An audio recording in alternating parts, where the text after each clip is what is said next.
Everyone welcome to Mittapalli Sirisha vlogs. ఈ రోజు నేను స్పెషల్ ఏంటంటే మన సంక్రాంతి టైంలో పిండి వంట ఏం చేసుకుంటాం, సకినాలు. ఆ సకినాలు ఎలా చేస్తారనే నేను ఈ వీడియోలో చూపిస్తున్నాను. అయితే 1 kg బియ్యమే తీసుకున్నాను. నేను రాత్రి నానబెట్టాను. తర్వాత పొద్దున్నే ఆ వాటర్ తీసేసి ఒక బట్ట పైన వేసుకొని 2 గంటలు ఫ్యాన్ గాలికి, అంటే ఎక్కువ కాదు 2 మీద పెట్టి ఫ్యాన్ గాలికి ఆరబెట్టుకోవాలన్నమాట. తర్వాత 1 kg కదా అని చెప్పేసి మిక్సీలోనే పట్టేసాను, మెత్తగా పట్టుకున్నాను అనమాట. అయితే దీనికి క్వాంటిటీ నేను చెప్తాను, ఎంతెంత తీసుకోవాలి ఓమా నువ్వులు అనేది కూడా చెప్తాను. ఓమా ఎంత తీసుకోవాలంటే 100 grams, 1 kgకి 100 grams తీసుకోవాలి. నువ్వులేమో 250 grams తీసుకోవాలి. అయితే నువ్వులు కూడా మంచి కడిగి ఫ్యాన్ కి ఆరబెట్టేసుకున్నాను అనమాట. ఒక గంట సేపు నేను ఆరబెట్టుకున్నాను. తర్వాత ఓమా కూడా నేను కడుక్కున్నాను. ఇందాక చూపించాను కదా మట్టి ఉంటదని. నేను ఒకసారి మా అమ్మ చెప్పింది, ఇది ఏదైనా సరే కడిగి కడుక్కోవాలి. మా అమ్మ ఎలా చేస్తుందో నేను అలానే చేశాను అనమాట. తర్వాత కొంచెం కలుపుకున్న తర్వాత వేసేసి, ఉప్పు కూడా వేసేసి కలుపుకున్న తర్వాత కొంచెం పిండి తీసుకొని నీళ్లు పోసి ఇలా ముద్ద చేసుకోవాలన్నమాట.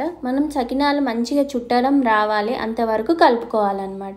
ఇది చుట్టడం దేని మీద చుట్టాలి అంటే ఒక బట్ట పైన చుట్టాలి. ఆ బట్ట పైన ఎందుకు చుట్టాలి అని అంటే నీళ్లు గుంజుకుంటాయి, అప్పుడు కొంచెం డ్రై అవుతుంది, సకినం తీయడానికి ఈజీ అవుతుంది, కాల్చినా గానీ మెత్తగా ఉండవు, ఇంకా పర్ఫెక్ట్ గా క్రిస్పీగా వస్తాయి అన్నమాట. అందుకని ఎప్పుడైనా సరే ఫస్ట్ 5 చుట్టిన తర్వాత మధ్యలో గౌరమ్మని పెట్టి పసుపు కుంకుమ పెట్టేసి తర్వాత మిగతాయన్ని స్టార్ట్ చేయాలన్నమాట. ఇలా మా అమ్మ చేసేది, నేను కూడా అలానే చేస్తున్నాను. అన్ని చుట్టుకోవాలి, చుట్టుకున్న తర్వాత కాల్చుకోవాలి. ఎప్పుడైనా మనకి పిండి లేదే లాస్ట్ అని అన్నప్పుడు ఒక్కొక్కసారి నీళ్ళు ఎక్కువైపోయి మెత్తగా అయిపోతాయి, చుట్టడానికి రాదు. అప్పుడు ఏం చేయాలంటే నేను బట్ట పైన వేసేస్తే నీళ్ళన్నీ గుంజుకుంటాయి, అప్పుడు ఈజీగా మళ్ళా చుట్టడానికి ఈజీ అయిపోతుంది అనమాట. ఇలా ఒక చిన్న టిప్స్ అనమాట. ఎప్పుడైనా సకినం చుట్టిన తర్వాత గ్యాప్స్ ఏమన్నా ఉంటే దగ్గరకు అనాలన్నమాట. దగ్గరకు అనకపోతే సకినం ఇరిగే ఛాన్స్ ఉంటది కాబట్టి అలా దగ్గరకు అనాలి. నేను ప్లేట్ లో తీసుకుంటున్నాను అనమాట. డ్రై అయినాయి.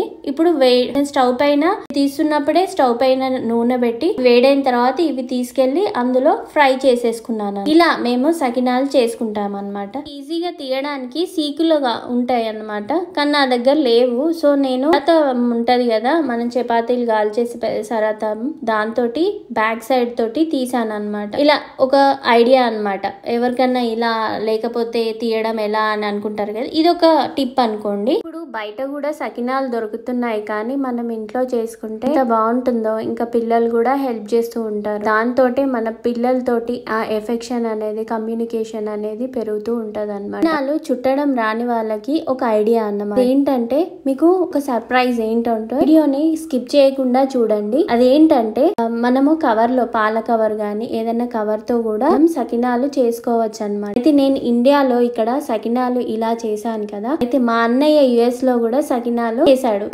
కవర్ లో పిండి వేసి ఇలా చుట్టాడు అనమాట.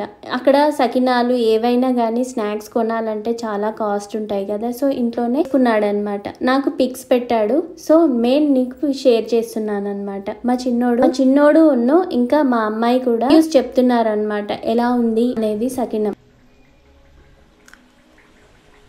ఎట్లుంది?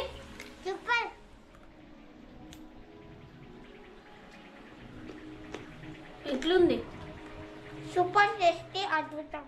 నా వీడియో ఎలా ఉంది అనేది కామెంట్ సెక్షన్ లో కామెంట్ చేయండి. కామెంట్ చేసే ముందు నా ఛానల్ ని సబ్స్క్రైబ్ చేయండి, లైక్ చేయండి, షేర్ చేయండి. Thank you for watching my video. Stay tune for more updates.